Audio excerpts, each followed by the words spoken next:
Muy buenos días o buenas tardes, según donde se encuentren. Bienvenidos a todos y gracias por participar. Hoy vamos a tener el webinar sobre Internet de las Cosas y Ciudades Inteligentes. Patricio Carranza es nuestro disertante. Es un experto internacional que, entre otros expertise, Internet de las Cosas es uno de sus principales ítems. Así que vamos a tener seguramente una ponencia que nos va a sacar muchos de nuestras dudas sobre esta tecnología. También agradezco a OEA Citel por acompañarnos y ayudarnos en la generación de este webinar. Y se encuentra con nosotros María Celeste Fuenmayor, que es funcionaria de la Comisión Interamericana de Telecomunicaciones, a quien les pido si por favor nos puede dirigir unas palabras. Adelante, María Celeste. Y que podamos aprender todos juntos un poquito más de estos temas tan importantes. Agradecemos a ustedes enormemente haber participado con nosotros esta mañana y esperamos volverlos a tener con nosotros en los próximos webinars que estaremos trabajando en conjunto y que también ya estamos revisando para el próximo año 2020. Así que muchísimas gracias, no les quito más tiempo y agradecerle nuevamente a todos su participación de hoy. Muchas gracias, María Celeste. Es un gusto tenerte con nosotros. Y ahora sí, le voy a pasar el mando a Patricio Carranza para que nos comience con el webinar. Gracias a todos por acompañarnos. Patricio, todo yo. Bueno, como decía, muchas gracias, Oscar, por la presentación. Gracias también, María Celeste. Bueno, vamos a comenzar entonces con este webinar y aprovechar ahora estos 50 minutos que vamos a tener para compartir alguna información relacionada con Internet de las Cosas y fundamentalmente cómo Internet de las Cosas va a impactar a nuestras ciudades y de qué manera nuestras ciudades que se irán convirtiendo en ciudades inteligentes van a permitirnos abordar algunas situaciones que vamos a ir analizando a lo largo de este webinar. Comenzamos entonces, vamos a hacer un breve repaso por la agenda que tenemos prevista para hoy. Vamos a hacer una breve introducción de lo que es la revolución industrial y por qué hablamos ahora de que estamos transitando la cuarta revolución industrial. Vamos a introducirnos también en las comunicaciones porque para llegar a comprender qué es Internet de las Cosas, no solo desde el punto de vista conceptual, sino desde el punto de vista del impacto que esto va a tener en las ciudades, es importante que sepamos cómo hemos llegado a esto, con lo cual vamos a hacer entonces un breve recorrido por la historia de las comunicaciones, para finalmente sí, entonces ensayar algún tipo de definición de IoT o de Internet de las Cosas, y cómo desde Internet de las Cosas vemos lo que son los ODS, los Objetivos de Desarrollo Sostenible, impulsados por la Organización de las Naciones Unidas, y cómo particularmente el objetivo número 11 nos interpela y nos empuja para que empecemos a pensar de qué manera vamos a desarrollar ciudades que sean aptas para los desafíos que se nos vienen como ciudadanos. Vamos a hablar también de Internet de las Cosas y la nueva geografía que las ciudades nos van a ir planteando a lo largo de este recorrido de la cuarta revolución industrial que, como decía, estamos transitando, y cuáles son los desafíos, no solo en términos de lo relacionado con, digamos, con la forma en que como ciudadanos nos vamos a desempeñar en las ciudades, sino además con las necesidades de seguridad, de integridad y cómo vamos a manejar también temas tan sensibles como la privacidad de los ciudadanos. Vamos a ver entonces cómo como ciudadanos nosotros nos desenvolvemos dentro de las ciudades inteligentes. Y bueno, como último punto y finalmente, me haré responsable ante ustedes de todo lo dicho y de las preguntas que surjan. Vamos a avanzar entonces con esta temática que nos hemos planteado y Y sin irnos directamente a lo que fue la primera revolución industrial, que todos conocemos y sabemos cómo se desarrolló esa primera revolución industrial, que tomó a todos por sorpresa, porque a partir de la aparición de la máquina de vapor cambiaron significativamente la forma de hacer muchas de las cosas que se hacían en esa época. Y una de las características que tuvo la primera revolución industrial desde el punto de vista del impacto social es que se produjo o tuvo como consecuencia un fuerte movimiento de las poblaciones campesinas hacia las ciudades. Esto producto de que cambiaba la forma de trabajar, la forma de hacer las cosas. Y uno de los puntos, diría, más significativos de estas revoluciones se dio justamente en Cataluña a mediados de la centuria de 1800, ya por 1844, cuando llegan a Cataluña las primeras máquinas de hilar automáticas. Y muy rápidamente, a lo largo de alrededor de 20 años, estas máquinas de hilar automáticas empezaron a hacerse muy populares y empezaron a invertir estas máquinas, las que llamaban selfactinas. Un segundo que ahí estamos. Estas máquinas a las que llamábamos, decía, selfactinas, las llamaban selfactinas básicamente porque hicieron una derivación del término self-acting, que eran máquinas que actuaban por sí solas, automatizaban el proceso de hilado, y estas se difundieron muy rápidamente, pero claro, tuvieron tal impacto social fundamentalmente porque las personas que se habían movido a las ciudades para trabajar en el hilado, empezaban a encontrarse con que la fuente de trabajo se comprometía producto de esta implementación. Para resumir el tema, se produjo una fuerte revuelta social que derivó en una definición por parte de las autoridades de Cataluña prohibiendo el uso de las selfactinas. Es decir, que este primer intento de automatización, este primer intento de llevar la tecnología para promover el desarrollo y la producción de una manera mucho más efectiva y eficiente, tuvo un impacto social que no fue previsto y que terminó y que derivó en la prohibición lisa y llana del uso de las selfactinas como herramientas para el hilado. Claro, tenemos que ver el contexto del 1800-1844 y cómo esto se produce en este contexto. Y si hacemos un salto a lo largo de los años de más de un siglo, nos encontramos con que la misma Cataluña, dentro de un mes, será la sede de uno de los eventos tecnológicos más importantes del mundo, como es el IoT Solutions World Congress. Este Congreso Internacional de Internet de las Cosas, que tiene sede justamente en Barcelona, es de algún modo un congreso paradigmático en términos de evolución tecnológica, porque es un congreso que es referente a nivel mundial y se da justamente en la ciudad y en la región donde algunas décadas o poco más de un siglo antes había sucedido todo lo contrario. Así que esto de algún modo nos marca cómo nosotros con el correr del tiempo vamos adecuando y nos vamos adaptando a que la evolución tecnológica sea parte de nuestras vidas. Pero vamos a ver entonces un poquito cómo empieza esto. Hagamos un recorrido muy breve por la historia de las comunicaciones para entender cómo llegamos a una situación como es la de Cataluña, que de haber prohibido el uso de la automatización del hilado pasó a ser la sede mundial de uno de los eventos más importantes en términos de tecnología.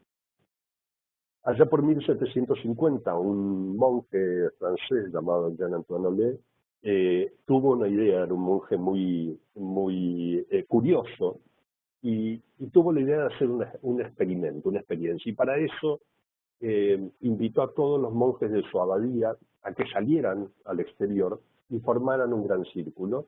Ese círculo que formaron los monjes realmente fue un círculo bastante grande, un círculo que tenía más de 1 kilómetro de diámetro, y hizo que cada monje se tomara del monje que estaba a su lado, se tomara de las manos, pero a través de una barra de hierro, es decir, una pequeña barra de hierro que les dio a cada monje, tenía en total unas 200 barras, y entonces cada monje estaba unido al monje de al lado a través de esa barrita de hielo que cada uno agarraba de su extremo. Una vez que completó ese círculo, este monje Nollet lo que hizo fue introducir una pequeña descarga eléctrica en la primera barrita y, perdón, y con sorpresa notó que los 200 monjes reaccionaron casi al instante. Eso le permitió a Jean-Antoine Nollet comprender que la electricidad se transmitía de manera extremadamente rápida. Seguramente los 200 monjes no estaban demasiado contentos con el experimento, pero para Nollet el experimento fue crucial porque le permitió, como decía, entender la velocidad con que un impulso eléctrico podía transmitirse. Entonces, a partir de ahí, se empezaron a perfeccionar formas de transmitir la energía, tal como lo había hecho este monje, y sobre todo perfeccionar la forma de sostener ese experimento en el tiempo, porque inyectar una pequeña señal eléctrica requería contar con una fuente de electricidad.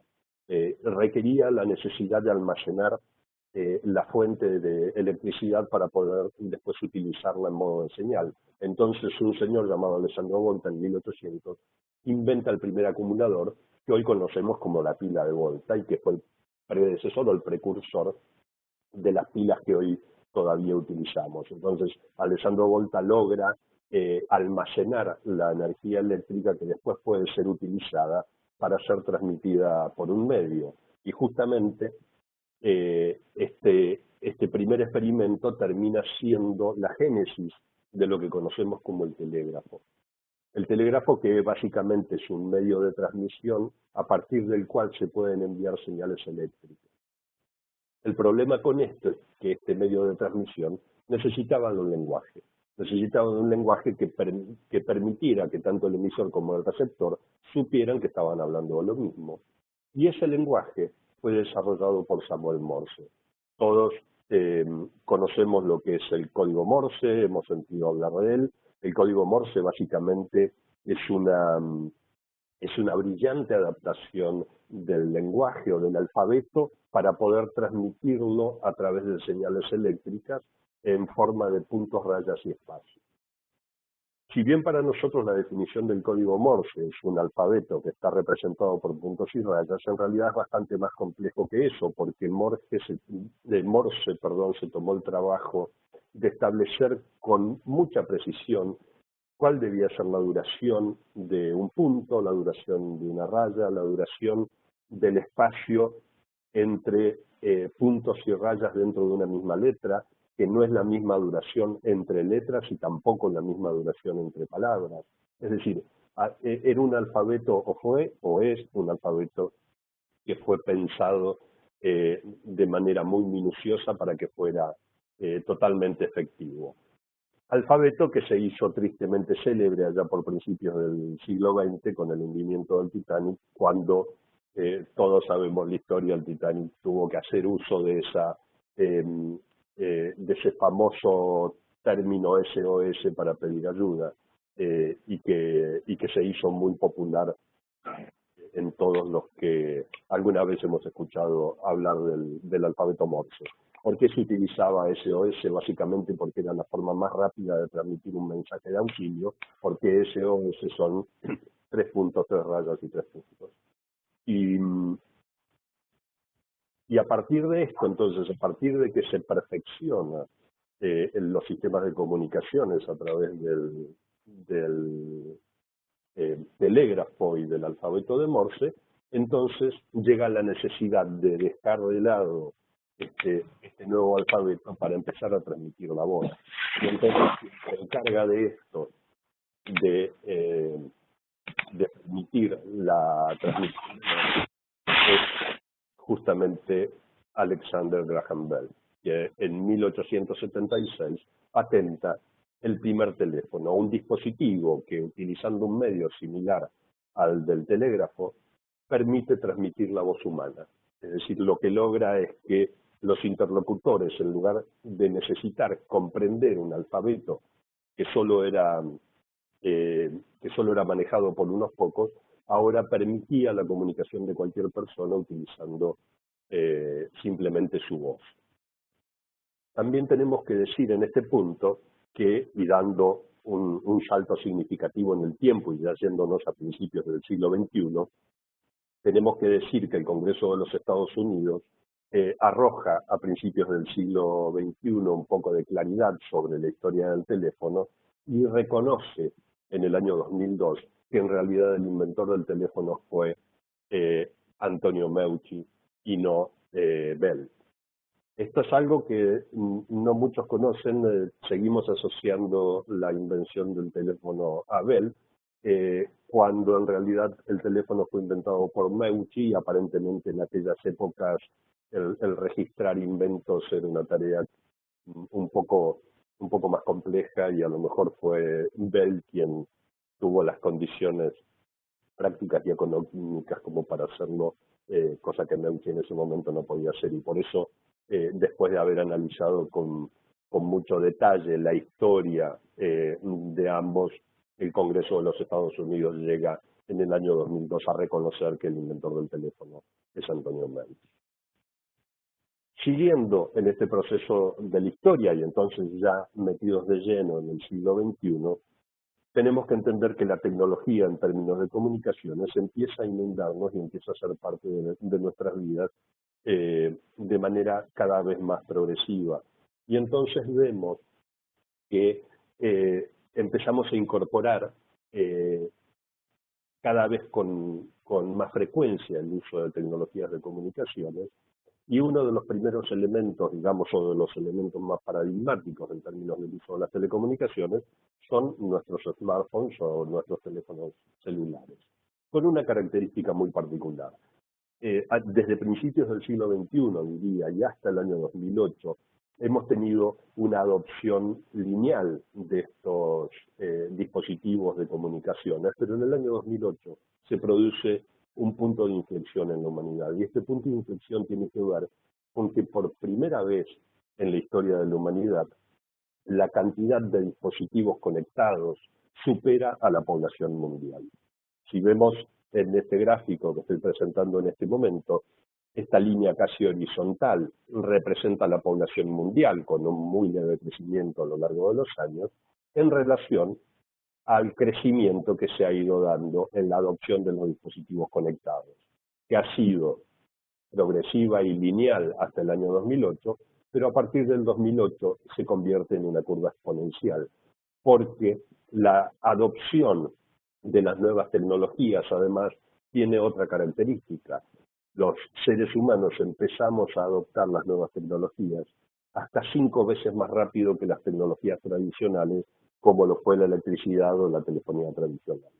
Entonces, cada vez más a partir del año 2008 empezamos a incorporar nuevos dispositivos de comunicaciones a nuestras vidas, con particularidades, como decía. Primero, que se produce un crecimiento exponencial de la cantidad de dispositivos conectados. Este crecimiento exponencial tiene, diría yo, básicamente 3 patas. El primero tiene que ver netamente con la cantidad de dispositivos que vamos conectando. El segundo, con un crecimiento también exponencial de la cantidad de datos o la cantidad de información que transmitimos a través de las infraestructuras de telecomunicaciones, obviamente producto de la cantidad de dispositivos que vamos conectando. Pero la tercera pata, y la más significativa en mi opinión, es que ya estas conexiones no son solo de los dispositivos tradicionales pensados para ser conectados a una infraestructura de comunicaciones, como pueden ser nuestros teléfonos celulares o nuestros smartphones, sino que empiezan a aparecer otros dispositivos que originalmente no fueron pensados para tener algún tipo de interacción en una infraestructura de comunicaciones y que ahora sí la tienen. Y entonces este crecimiento exponencial empieza a tener actores que son de diversa naturaleza, actores, como decía, que no fueron concebidos para vivir en un mundo interconectado y que sin embargo están empezando a interconectarse. Y entonces esto nos empieza a generar algunas preguntas, como por ejemplo, ¿estamos frente a Internet de las cosas? ¿Esto es lo que llamamos Internet de las cosas? Tal vez sí. Entonces diría que si tenemos que buscar una definición de Internet de las cosas, lo primero que tenemos que asumir es que Internet de las cosas es un concepto y que es un concepto en constante evolución y que es un concepto en construcción. No podemos hoy definir Internet de las cosas como algo estático, como algo perfectamente definido, sino que es un concepto en evolución, es un concepto que está creciendo y es un concepto que además está cambiando. Sin embargo, la Federal Trade Commission de Estados Unidos intenta hacer un resumen a partir de las diferentes definiciones de Internet de las cosas para decir que básicamente Internet de las cosas son dispositivos u objetos que se conectan entre sí y a partir de la información que generan sus sensores pueden intercambiar datos para procesarlos y tomar acciones. Eso es básicamente lo que nosotros podemos decir como definición de Internet de las cosas. Sin embargo, esta definición, como decía, es a tal punto una definición en construcción que la misma IEEE ha puesto a disposición y ha publicado una página en Internet donde cualquiera de nosotros podemos aportar nuestra propia definición de Internet de las cosas. Básicamente el objetivo de la IEEE es recabar información en relación a las diferentes definiciones para poder ir teniendo una definición cada vez más ajustada de cuáles son las tendencias de crecimiento y las tendencias de evolución que va teniendo Internet de las cosas. Entonces, a partir de esto, sí podemos decir que entonces Internet de las cosas, y quedándonos un poco en el contexto de la definición presentada por la Federal Trade Commission, podemos arriesgar a decir entonces que Internet de las cosas impacta en todo tipo de objetos, objetos que, como decía, no fueron concebidos originalmente para vivir en un contexto intercomunicado, que incluyen, además de los objetos, una infraestructura de comunicaciones, y que esa infraestructura de comunicaciones transporta datos y procesa datos generados por los diferentes sensores y actuadores.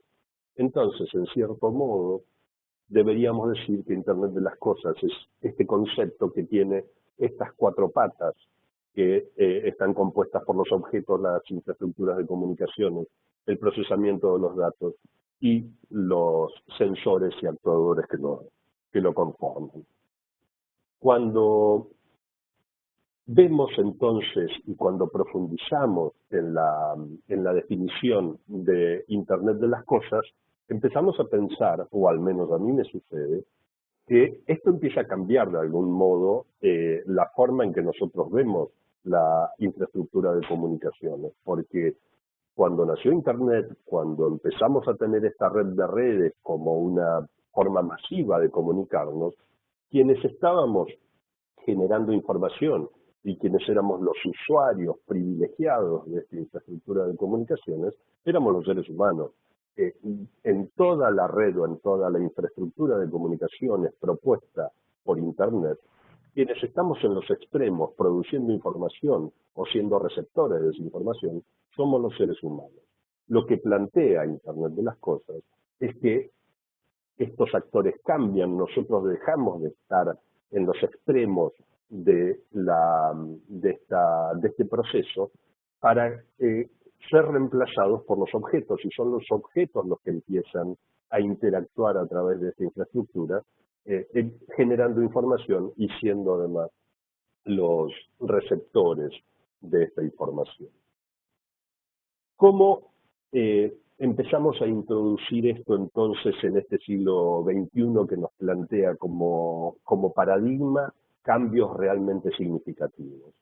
Lo primero que deberíamos decir es que en el contexto, o tal vez el mejor contexto en el cual tenemos que abordar esto, es a través de los objetivos de desarrollo sostenible, como mencionaba al principio. Estos objetivos propuestos en la Agenda 2030 por la Organización de las Naciones Unidas y que involucra a 193 líderes mundiales. Desde el año 2015 ya estamos llevando adelante, todos los países que formamos parte de este proceso estamos llevando adelante de un modo u otro las tareas necesarias para cumplir con estos objetivos propuestos para el año 2030. Y parte de estos objetivos, los ODS son una serie de 17 objetivos que han sido planteados y que cubren, diría yo, la totalidad de las temáticas necesarias a ser abordadas para el desarrollo de la humanidad en los próximos años. Nos vamos a concentrar particularmente en el objetivo número 11, porque el objetivo número 11 habla específicamente de las ciudades y de las comunidades sostenibles y cómo nosotros debemos pensar las ciudades y las comunidades en el contexto de esta cuarta revolución industrial. ¿Por qué digo cómo debemos pensarlas? Porque estamos en la cuarta revolución industrial, eso significa que ya hemos pasado 3 revoluciones, y si estamos en la cuarta revolución industrial, diría que algo de experiencia tenemos en esto de las revoluciones. Y si algo de experiencia tenemos, debiéramos capitalizar esta experiencia para no cometer los mismos errores que pudieron haberse cometido en las 3 revoluciones anteriores. Lo que pasó con las selfactinas en Cataluña, cuando, digamos, en los procesos vividos a partir de la primera revolución industrial, fueron producto en parte también de una sociedad que no estaba preparada para esos cambios y que tuvo que ir acomodándose, tuvo que ir adaptándose a esos cambios. Pero nosotros ya sabemos que esas cosas suceden, ya sabemos que tenemos cambios. Lo que tenemos que saber también es que estos cambios ahora se producen más rápido y con un impacto mucho mayor. Entonces, capitalizar la experiencia de las revoluciones anteriores para nosotros es fundamental para transitar esta cuarta revolución industrial. ¿Cuáles son los puntos centrales del objetivo número 11 de los ODS propuestos por Naciones Unidas? En primer lugar, tenemos que hablar de los transportes, de los sistemas de transporte. ¿Cómo vamos a gestionar una infraestructura de transporte que pueda garantizar la movilidad de todos los ciudadanos? Y además, ¿cómo hacemos que la infraestructura de la ciudad, desde el punto de vista urbanístico, sea una infraestructura que incluya a todos los ciudadanos y que además pueda ser sostenida en el tiempo? Es decir, tenemos que pensar en ciudades que tienen que empezar a atender, y lo vamos a ver en unos minutos, tienen que empezar a atender situaciones a las cuales hasta hoy no les hemos dado demasiada importancia. También es importante que las ciudades se ocupen de garantizar la vida de sus ciudadanos. Si no pensamos en ciudades que sean seguras, estamos cometiendo el error de no tener en cuenta el impacto que las revoluciones tienen. ¿Recuerdan cuando hablamos de la revolución industrial? Hablamos de la movilización de los campesinos a los centros urbanos. Estamos en una revolución donde vamos a seguir viendo que eso se profundiza. Y si eso se va a profundizar, debemos que tomar acciones preventivas al respecto. Esas acciones preventivas tienen que ver también con la calidad de vida que van a tener los ciudadanos a partir de, por ejemplo, todo lo que es gestión de desechos, calidad del aire, calidad del agua, etcétera. Cómo vamos a gestionar los espacios verdes, cómo vamos a mantener ciudades que sean eficaces, pero que además brinden todos los servicios necesarios relacionados con espacios para que los ciudadanos puedan disfrutar, puedan utilizar, etcétera.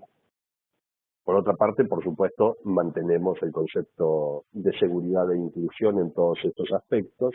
Y después, ciudades que puedan resolver rápidamente los problemas a los que puedan enfrentarse. Una de las características que tiene la cuarta revolución industrial es que por la velocidad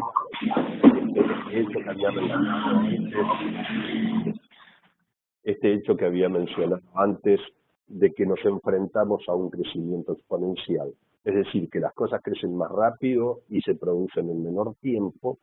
Necesitamos tener capacidad de anticiparnos a situaciones que incluso hoy todavía no conocemos. Es decir, ya no podemos seguir actuando ex post en todo lo que sucede y tenemos que empezar a pensar ciudades que tengan mecanismos preventivos que les permitan enfrentar los riesgos potenciales.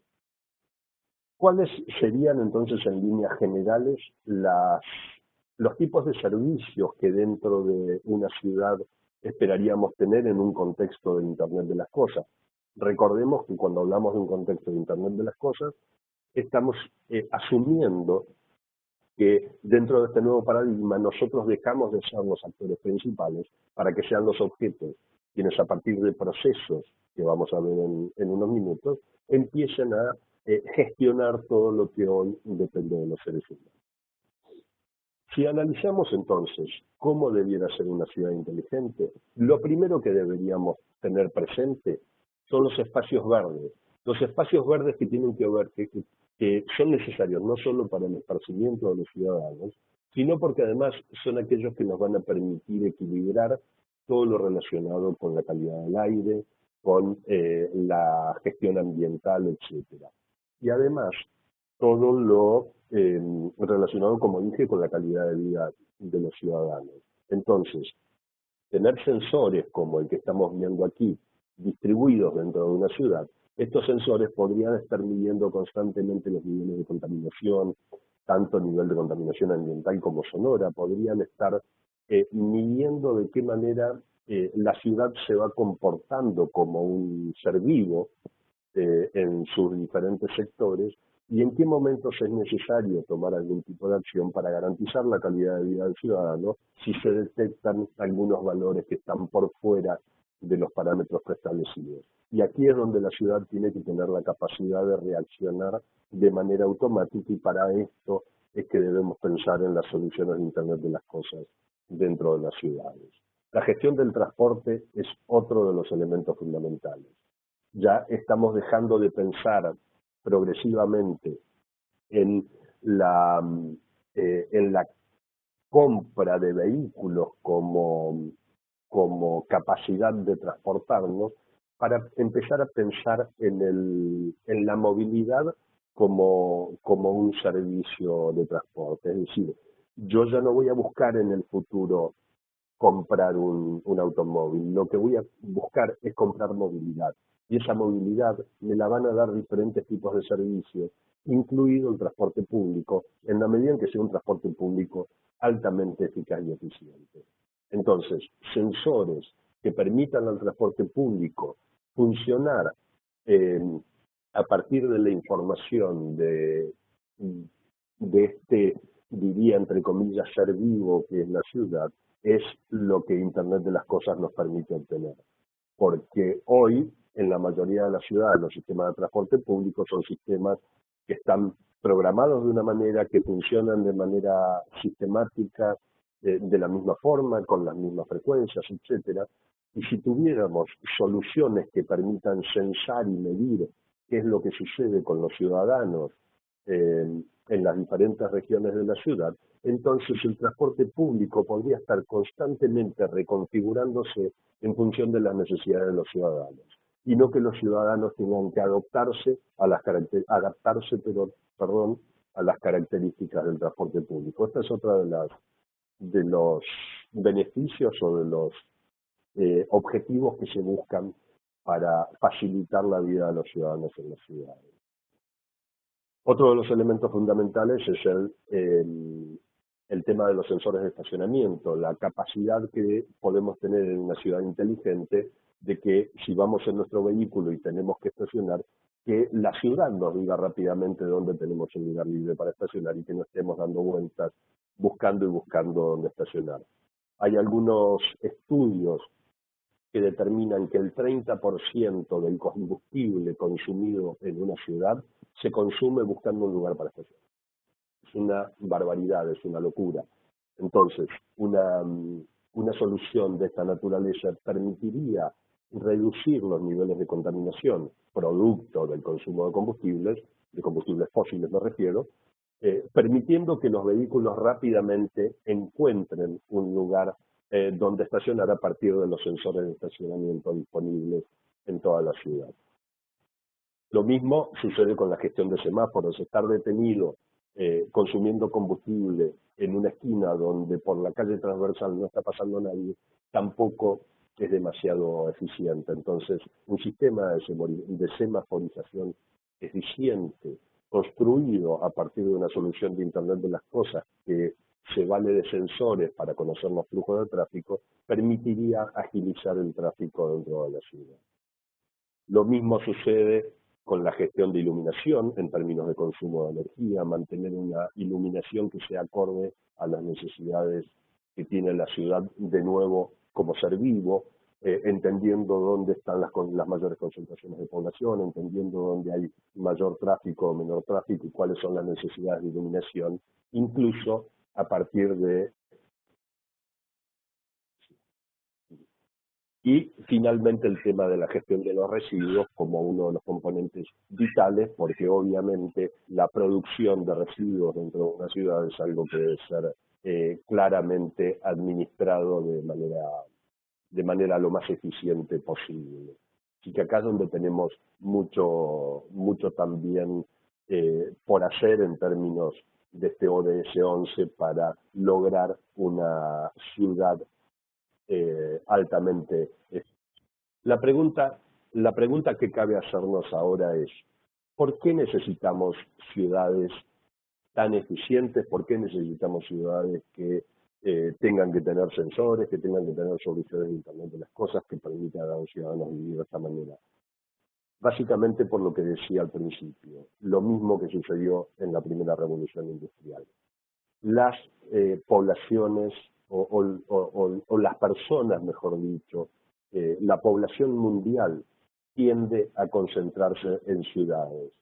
Y a tal punto tiende a concentrarse en ciudades que a principios del siglo XXI, más o menos el mundo tenía el 50% de su población en zonas rurales y el otro 50% concentrado en las ciudades. Pero la tendencia es que para mediados de este siglo, para el año 2050, solamente el 15% de la población va a estar en zonas rurales y el resto va a estar en las ciudades. Esto no es un tema menor, porque si vamos a recibir en los próximos 30 años semejante cantidad de habitantes en las diferentes ciudades, debiéramos estar ya mismo pensando cómo van a ser nuestras ciudades o cómo deberían ser nuestras ciudades para poder atender las necesidades que el ODS 11 establece para cada uno de nuestros ciudadanos. ¿Cómo vamos a hacer que nuestra ciudad sea resiliente? ¿Cómo vamos a hacer que nuestra ciudad sea una ciudad sana, sea una ciudad inclusiva? ¿Cómo vamos a hacer con semejante perspectiva que es la incorporación del 85% de la población mundial en las ciudades? Este es un elemento no menor que tenemos que tener en cuenta. Otro de los elementos importantes a tener en cuenta es que la población en las ciudades va a crecer no solamente porque hay una migración interna de la población rural hacia los centros urbanos. Esa no es la única causa. Tenemos otra causa que no es menos importante. A lo largo de los años la población mundial ha ido cambiando, lo que estamos viendo son las pirámides de población a nivel mundial, y para la década del 60 esta pirámide era bastante lógica, digamos, lógica en términos de que tenía forma de pirámide. Lo que estamos viendo acá en esta pirámide de población es que el segmento más bajo, es decir, la base de la pirámide, son los niños. Es decir, que la base de la pirámide representa los nacimientos y los niños o los más jóvenes hasta aproximadamente 14 años. Y la pirámide, se va angostando hacia su vértice superior, donde se encuentran las personas mayores, obviamente, y diciéndolo crudamente, después que nacemos, las personas se van muriendo y por lo tanto las personas mayores cercanas de más de 65 años, y a medida que se van acercando a los 100 años o más, cada vez tenemos menos personas. Eso es lo que representa una pirámide de población. La característica que va cambiando la pirámide de población a nivel mundial es que básicamente el aumento de la expectativa de vida, producto de la tecnología, producto de la evolución de la medicina, producto de muchos factores que hacen que nuestra expectativa de vida aumente, hace que la pirámide de población vaya cambiando y por lo tanto vamos teniendo por un lado menos nacimientos, producto de algunas cuestiones sociodemográficas que no vienen al caso, pero hay muchos factores que hacen que haya menos nacimientos en el mundo, y esta pirámide entonces empieza a aplanarse en la base y progresivamente empieza a convertirse en algo que difiere bastante de una pirámide. ¿Cómo estamos en estos años? Esta es la pirámide del 2017, hoy estamos más o menos en el año 2019, más o menos de una forma similar. Estamos con una base muy aplanada, ¿sí? Con una población que se mantiene más o menos hasta entre la década de 50 o 60 del decenio, mejor dicho, de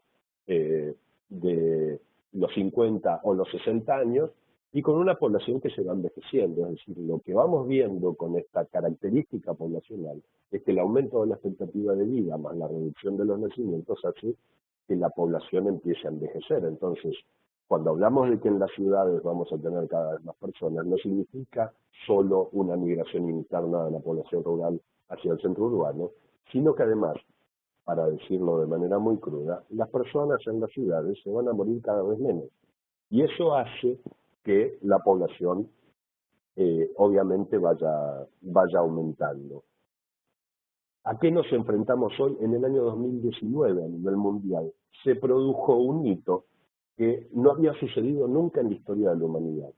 Por primera vez en la historia de la humanidad, la cantidad de personas mayores a 65 años superó a la cantidad de personas menores a 5 años.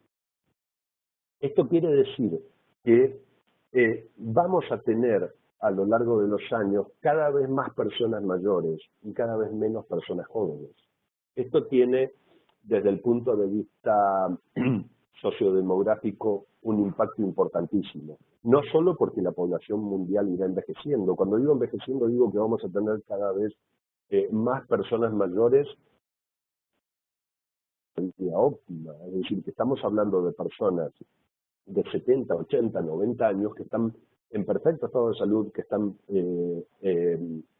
absolutamente aptas para tener una vida totalmente digna. Entonces, la población en este sentido va teniendo un impacto importante, pero uno de los principales impactos que tiene esto, y que yo me pregunto, y fue lo primero que me pregunté cuando veía las pirámides de población y después cuando vi este gráfico, es que esto plantea un serio problema económico.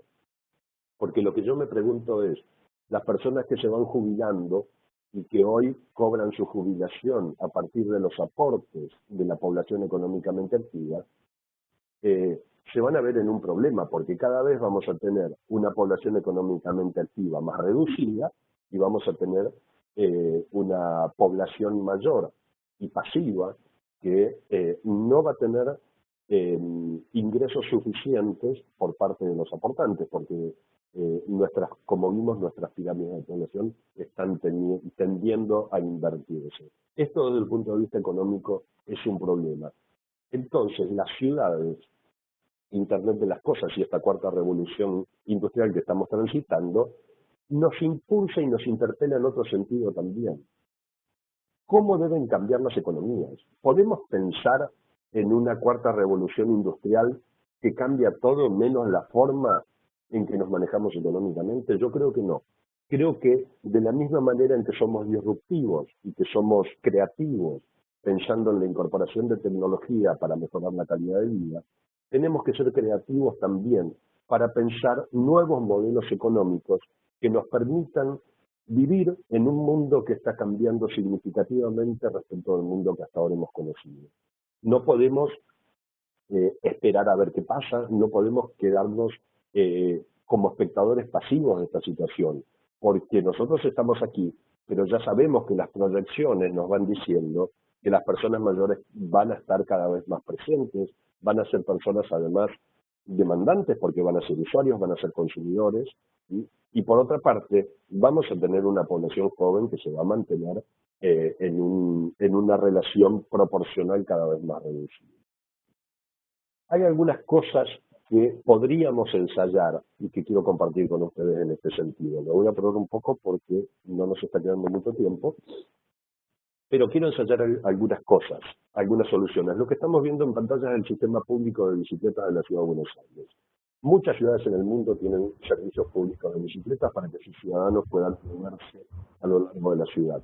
Una de las características distintivas de este servicio respecto de otros servicios es que en la Ciudad de Buenos Aires es totalmente gratuito. En otras ciudades los ciudadanos deben pagar para usar las bicicletas. En la Ciudad de Buenos Aires es gratuito. Sin embargo, yo todavía creo que se le puede dar una vuelta más a este tema del uso de la bicicleta en las ciudades. Y siempre hablando desde el punto de vista económico que mencionaba antes. Una de las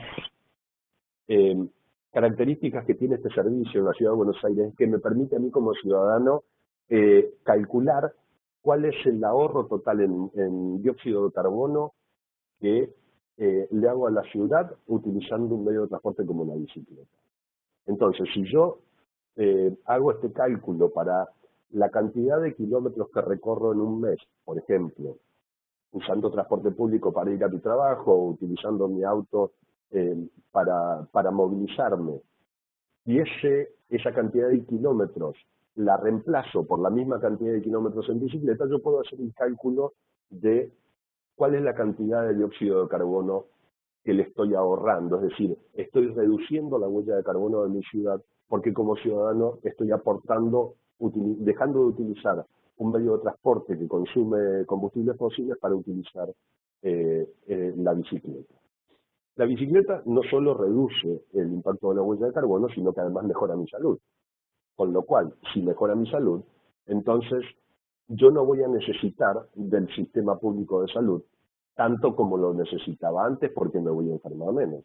Con lo cual, estoy aportando a una reducción de los presupuestos de salud para mi ciudad. Entonces, mi pregunta acá, tratando de ser un poco disruptivo, es, si yo aporto a la reducción del presupuesto de salud en la ciudad porque utilizo la bicicleta, ¿no debería la ciudad compartir conmigo parte de esa reducción del costo? Y entonces aquí estamos entrando en un concepto que llamamos monetización del ocio. Si yo, a través de mi ocio, a través del uso de la bicicleta, a través de mi aporte para reducir la huella de carbono, le genero un ahorro al presupuesto de la ciudad podría pagarme a mí por ese ahorro que le estoy ayudando a hacer. Y esto podría ser la forma de resolver al menos en parte esto que mencionábamos antes de quienes no trabajan o quienes están en una situación pasiva como los adultos mayores, podrían a través del uso de determinados servicios que aporten a la reducción de gastos a la ciudad, compartir esa reducción de gastos y obtener algún ingreso. Lo mismo sucede, y lo vamos a ir viendo en las ciudades, con la implementación de los vehículos autónomos, porque los vehículos autónomos van a generar muchísima información que van a compartir con otros vehículos y con otras infraestructuras de la ciudad para mejorar las características de la ciudad. Esto se va a traducir también en una reducción de los presupuestos, y esta reducción de los presupuestos podría ser en parte compartida con los ciudadanos que aportan a esa reducción. Lo interesante de esto, en el caso de los vehículos autónomos, es que como son los objetos, en este caso un vehículo y los sensores de un vehículo, los que se encargan de interactuar y de compartir información con otros vehículos y con la infraestructura de la ciudad, podrían directamente ellos también ocuparse de la parte económica. Es decir, recibir pagos por la información que dan o pagar por la información que reciben de otros sensores. Y la forma de hacer eso es a través del uso de criptomonedas. Las criptomonedas entonces nos permiten, a través de estructuras como blockchain, me estoy apurando un poco, y bueno, no es objetivo tampoco analizar la estructura de blockchain ahora, pero la idea es que tenemos mecanismos económicos que en esta nueva propuesta que transitamos en la cuarta revolución industrial nos van a permitir hacer un intercambio económico de manera automatizada a partir de los aportes que vamos haciendo al contexto tecnológico.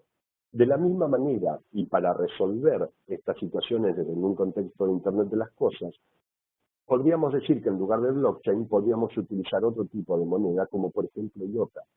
IOTA es una solución parecida a blockchain, similar en cuanto a su concepto, pero es una moneda que ha sido pensada específicamente para el intercambio económico entre sensores en soluciones de Internet de las Cosas. Esto significa, como decía antes, que si mi vehículo autónomo le da información al semáforo de la ciudad o el semáforo debería pagarle a mi vehículo por esa información que utiliza, y viceversa cuando otro vehículo le da información a mi vehículo. Es decir, se genera una suerte de economía en el contexto de Internet de las Cosas que es diferente a la economía tal como la conocemos hoy, pero que de hecho produce también un intercambio económico. Y esto no es solo una expresión de deseo.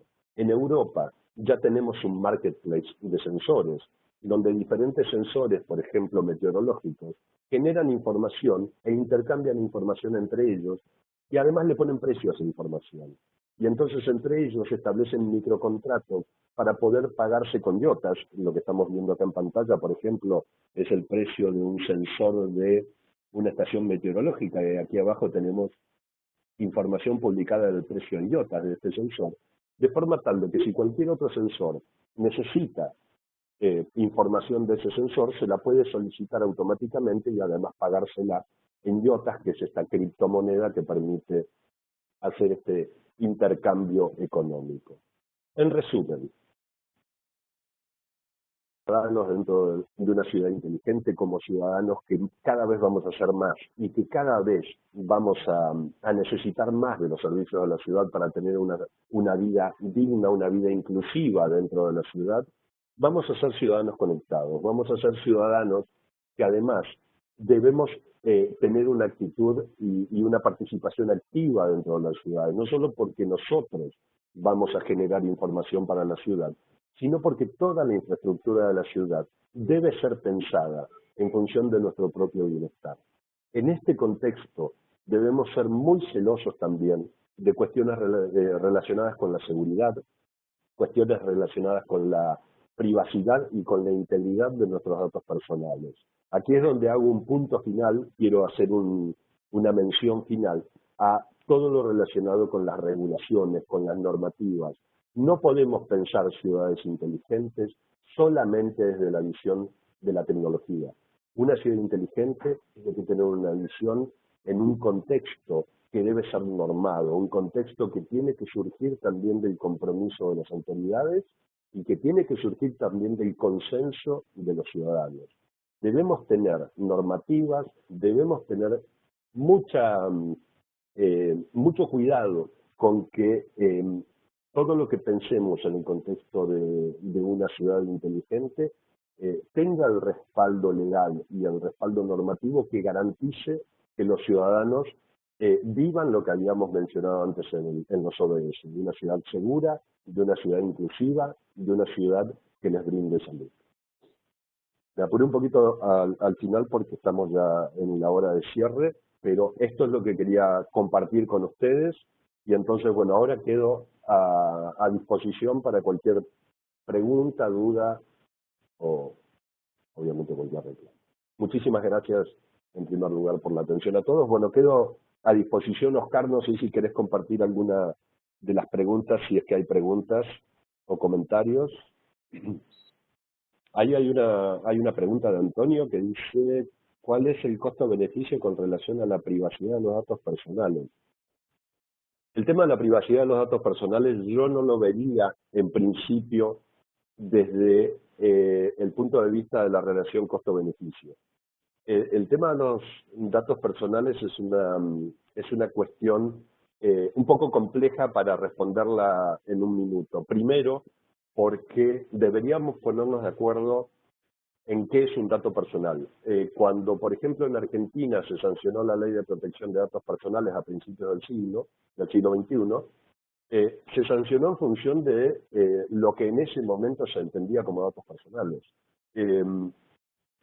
Los datos personales, digamos, ¿qué entendemos por datos personales? Los datos relacionados con digamos, datos que tengan que ver con nuestra vida personal, con nuestro nombre, nuestros documentos, nuestro acceso al sistema de salud, digamos, todo lo relacionado con nuestros datos. Pero el dato personal empieza a cambiar también. Es otra de las cosas que está mutando.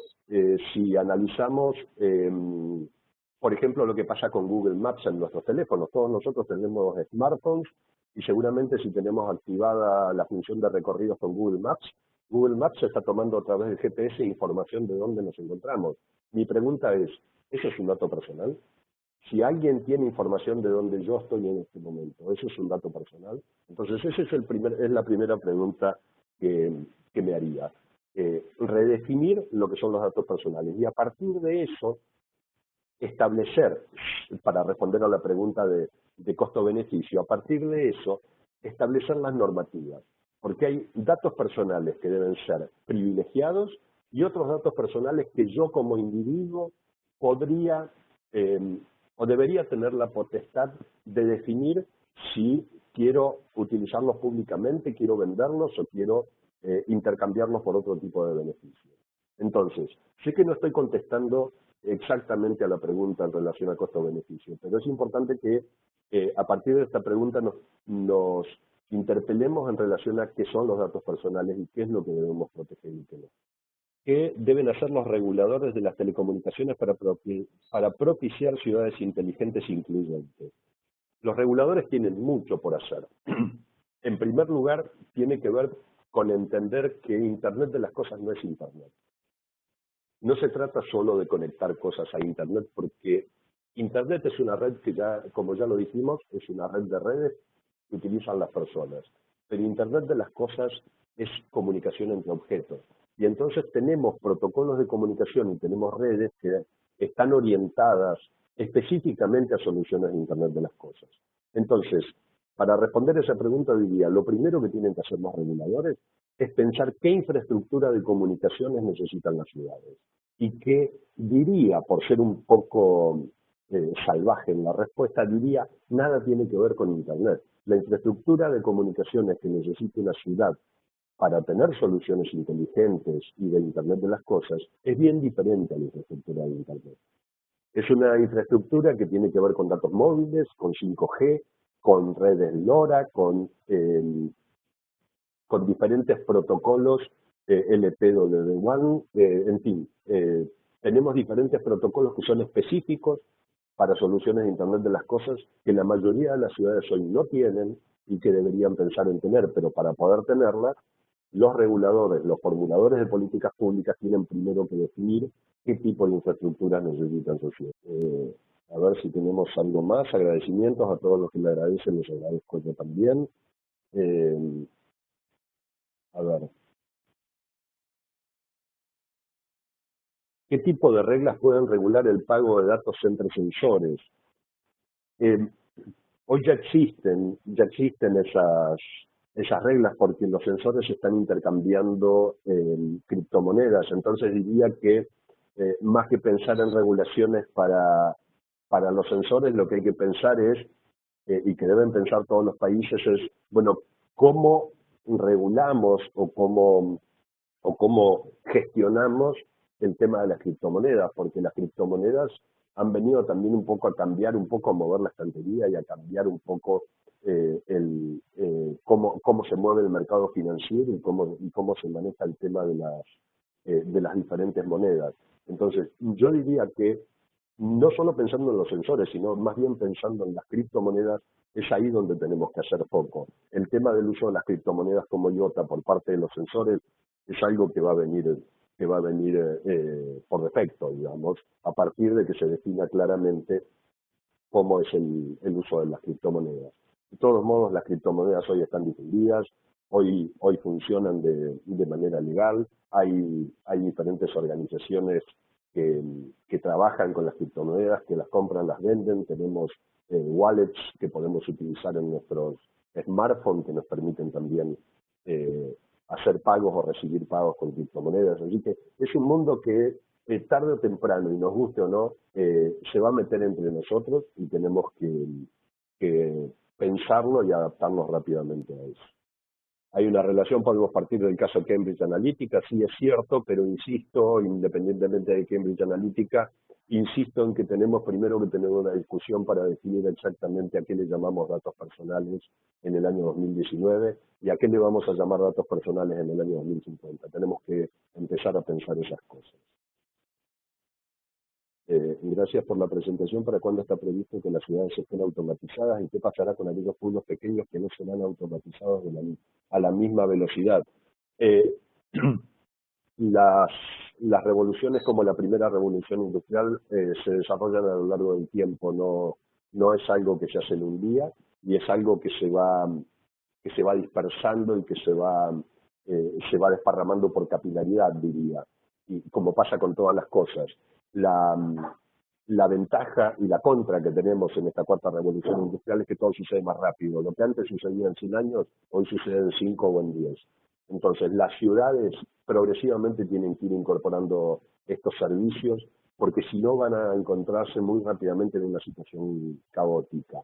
En cuanto a las poblaciones más pequeñas, bueno, irán incorporando en parte estas situaciones. Yo conozco poblaciones en Argentina en las que no tiene ningún sentido poner un semáforo porque no hay un tráfico que lo justifique. Bueno, otra de las características que tenemos que asumir en esta cuarta revolución industrial con la incorporación de tecnología es que no todo es para todo el mundo y no todo lo tenemos que implementar en todos lados. Eso también es parte de la inteligencia con la que hacemos las cosas. ¿Qué hay de la convivencia entre los diferentes sistemas entre ciudades de diferentes países? Este es un punto importante y para eso los formuladores de políticas públicas están trabajando en foros internacionales donde es de algún modo compatibilizar lo que se está haciendo en las diferentes ciudades o en los diferentes países para que haya algún tipo de armonización. Es decir, no podemos todos pensar en el desarrollo de ciudades inteligentes y que cada ciudad hable su propio idioma. Acá tenemos que trabajar de manera conjunta, tenemos que participar de estos foros internacionales. Lo que va a pasar la semana que viene en Barcelona con el IoT Forum es crucial porque allí se van a tratar muchos temas relacionados con lo que son tendencias y son políticas y son regulaciones que se están empezando a implementar a lo largo del mundo. Hay que seguir a los líderes, hay que seguir a los que ya hicieron, no inventar la rueda dos veces, y ahí es donde vamos además a ver la necesidad de impulsar la normalización, que todos hablemos en mayor o menor medida el mismo idioma. ¿Cómo es posible crear una monetización del ocio que beneficie tanto al gobierno como al ciudadano? En México también existe un sistema de ecobici, sin embargo se debe pagar por el uso de la bicicleta. La monetización del ocio de la siguiente manera. Si por el hecho, lo voy a decir de una manera lo más simple posible, si por el hecho de yo andar en bicicleta le estoy haciendo ahorrar al presupuesto de la ciudad 10 pesos, ese ahorro la ciudad lo podría compartir conmigo dándome 5 pesos de esos 10 que ahorra. Entonces, por andar en bicicleta yo gano 5 pesos y por yo andar en bicicleta la ciudad gana otros 5 pesos que son los que se ahorran en el presupuesto. Ahí es donde ambas partes estamos obteniendo un beneficio. Esto repito, tampoco es una expresión de deseo. Esto hoy existe en ciudades como Londres, por ejemplo, donde el sistema de recolección de residuos tiene un contrato de esta naturaleza con la ciudad.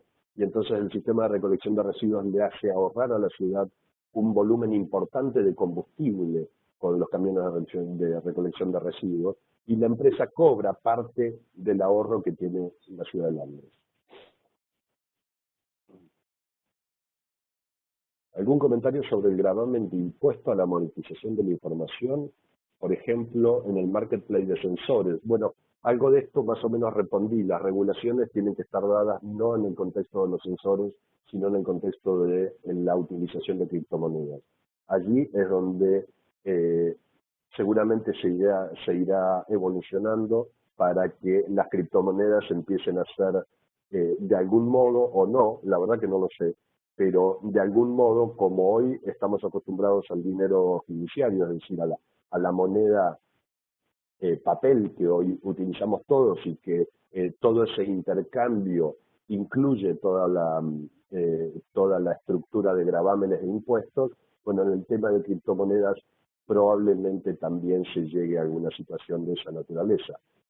Yo espero sinceramente que no sea simplemente un traslado del modelo tradicional al modelo de criptomonedas, sino que en el caso de las criptomonedas seamos un poquito más creativos también, como nos impone la cuarta revolución industrial. Considerando la interconexión de redes y infraestructura a nivel global y la generación de datos, es necesario contar con una regulación a nivel internacional para que las comunicaciones entre objetos mantengan un cierto control para armonizar dicho tráfico y generar un nuevo paradigma. Sí, es cierto, pero eso en cierto modo se está dando, porque hoy los sistemas de comunicaciones son transnacionales en su mayoría, no hay información, diría hoy, que no sea transfronteriza, porque lo que estamos haciendo en este momento está generando información transfronteriza, y si yo termino esta conferencia y mando un mail por Gmail, estoy mandando un mail a través de información que está recorriendo más de un país en el mundo. Así que de algún modo, de facto eso se está dando y seguramente en algunos casos más específicos tendremos que normalizarlo. Y ahora bien, no hablemos de la privacidad de los datos personales con el Internet de las cosas, que tan lejos está. Un ciberterrorismo en las ciudades inteligentes. ¿Podemos ser presos de personas no gratas para la humanidad? En primer lugar, Internet de las cosas no está tan lejos. Internet de las cosas lo estamos viviendo todos los días y no lo sabemos. Seguramente quien me hizo esta pregunta tiene un smartphone y a lo mejor no lo sabe, pero su smartphone, como el mío y como el de cualquiera de nosotros, tiene como mínimo 20 sensores. Es decir, que nosotros tenemos una solución de Internet de las cosas en el bolsillo las 24 horas. El Internet de las cosas ya está con nosotros. El tema de ciberseguridad y ciberdelincuencia es para hablarlo mucho, me estoy extendiendo muchísimo en el tiempo, pero el tema de ciberdelincuencia, sobre todo en Internet de las cosas, es un tema sobre el que se está trabajando fuertemente. Y el tema de la incorporación de mecanismos de seguridad desde el diseño de los dispositivos de Internet de las cosas es uno de los pilares de las soluciones que se están desarrollando ahora. Así que no es un tema que se esté dejando de lado. Tenemos experiencias también de ataques a la ciberseguridad en soluciones de Internet de las cosas, pero como todo, es un proceso dinámico y que va a ir creciendo y evolucionando en el tiempo. Pero Internet de las cosas ya está, y la seguridad en Internet de las cosas también es una preocupación que está instalada. ¿Alguna implicación negativa producto de la penetración de Internet de las cosas en tantos ámbitos de las ciudades inteligentes? Y en ese caso, ¿cómo se combatirían? Sí, todo. Digamos, hace poco di una charla que empecé diciendo, si queremos hacer una tortilla tenemos que aceptar que hay que romper huevos. Y cuando implementamos soluciones como Internet de las cosas tenemos efectos colaterales. Sin duda que los tenemos. Menciono uno muy simple, lamento que no lo voy a poder desarrollar demasiado, pero los vehículos autónomos en el diseño 2035-2045 van a evitar 585.000 muertes, porque son mucho más efectivos los vehículos autónomos que los seres humanos manejando. Entonces se va a morir menos gente. El primer efecto colateral que yo mencionaría relacionado con la reducción de muertes de los vehículos autónomos es la lista de espera de las personas que esperan un donante cadavérico para recibir un órgano. Porque si se mueren menos personas, va a haber menos órganos para donar que los que hay hoy, que ya son pocos. Entonces ahí tenemos un efecto secundario no deseado que tenemos que pensar cómo vamos a resolver. Algunas soluciones a eso ya hay, pero no tengo tiempo ahora para desarrollar. Entonces, Oscar, me estoy extendiendo muchísimo con esto. No sé si hay alguna pregunta más o si podemos después... ¿Se me escucha? Sí, adelante. No, te iba a decir que las preguntas son interesantísimas, así que depende de tu tiempo. Yo no tengo problema, pero no quiero tampoco torturar a todos con el tiempo. Nos hemos excedido ya casi 20 minutos. Sí. Bueno, a ver, ¿alguna otra pregunta que tenemos?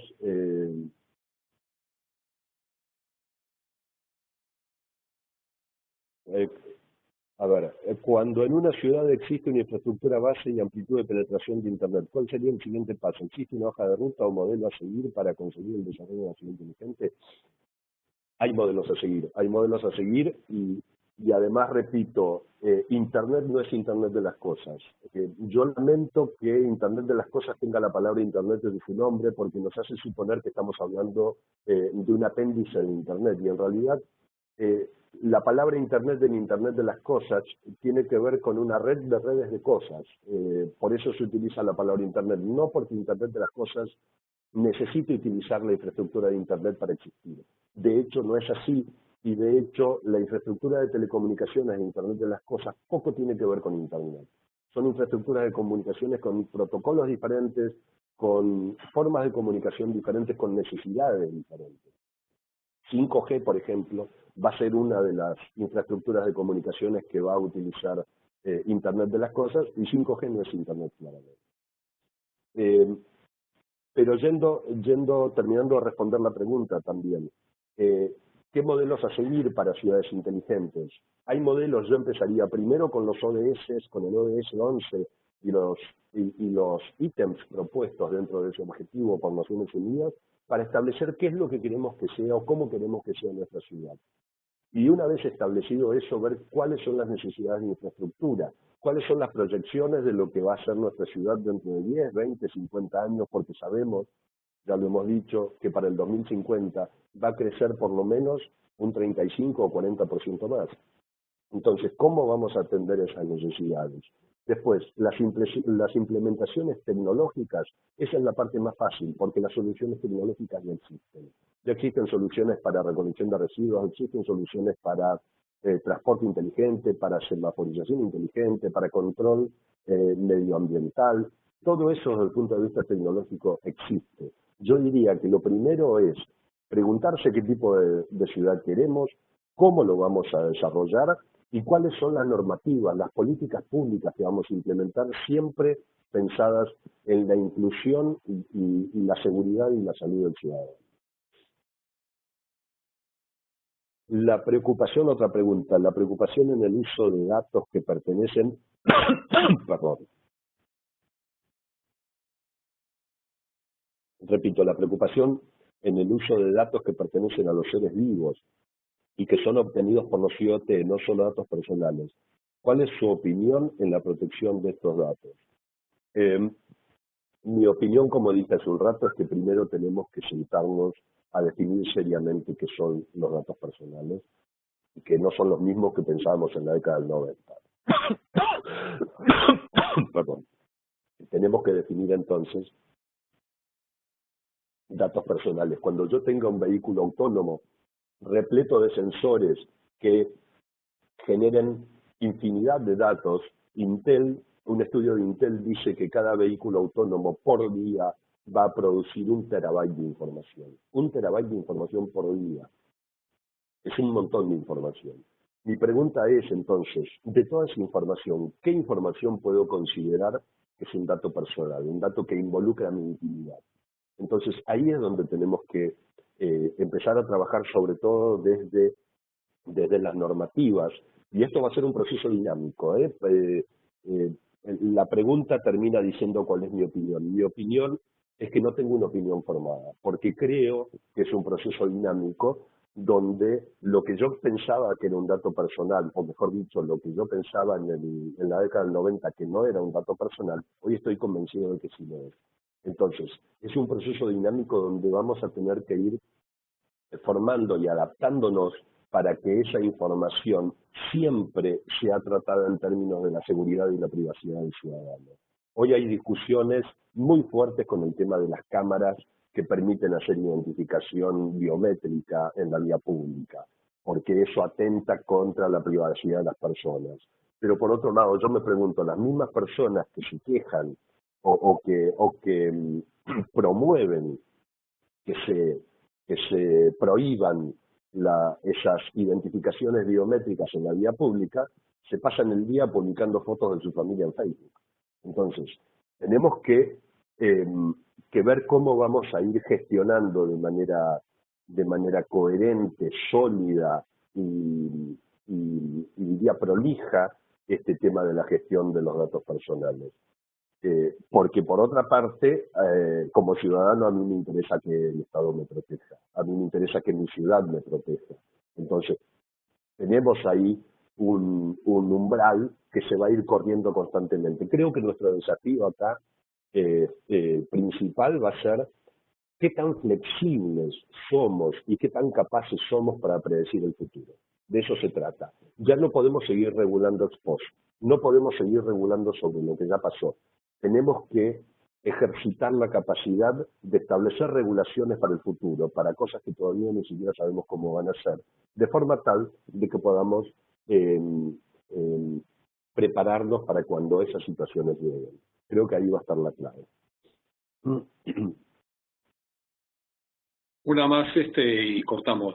Bueno, una más como ve Argentina con respecto a IoT. Argentina la veo muy bien. IoT en Argentina se está desarrollando mucho, sobre todo a partir no solo de infraestructuras de comunicaciones exclusivas para IoT que se están haciendo, sino a través de muchas pymes que están investigando y que están desarrollando muchos productos y soluciones para IoT. Además, Argentina creo que en este sentido es pionera a través de la Cámara Argentina de Base de Datos, que ya hace un año largo, casi 2 años, que implementó un grupo de trabajo específico de IoT y hoy cuenta con un marketplace para congregar a todas las soluciones y todos los proveedores de soluciones de IoT que hay en el país. Así que creo que en ese sentido Argentina está dando pasos muy concretos y muy firmes respecto del futuro de IoT y obviamente de cómo eso se va a traducir en el desarrollo de ciudades inteligentes. Bueno, muchísimas gracias, Patricio. Excelente lo tuyo. Un agradecimiento especial para María Celeste por el apoyo de CITEL que hemos tenido y su participación. Y a todos los que nos han acompañado, muchísimas gracias. Y los esperamos el mes que viene en el próximo webinar, que será la importancia estratégica de los puntos de intercambio de tráfico. Gracias a todos y nos estamos viendo. Bueno, muchas gracias, Oscar, gracias, María Celeste, y 1000 disculpas a todos por haberme excedido tanto, pero les agradezco el haber participado a todos. Y agradezco, por supuesto, la invitación, María Celeste, Oscar, para haber podido charlar con todos ustedes estos temas.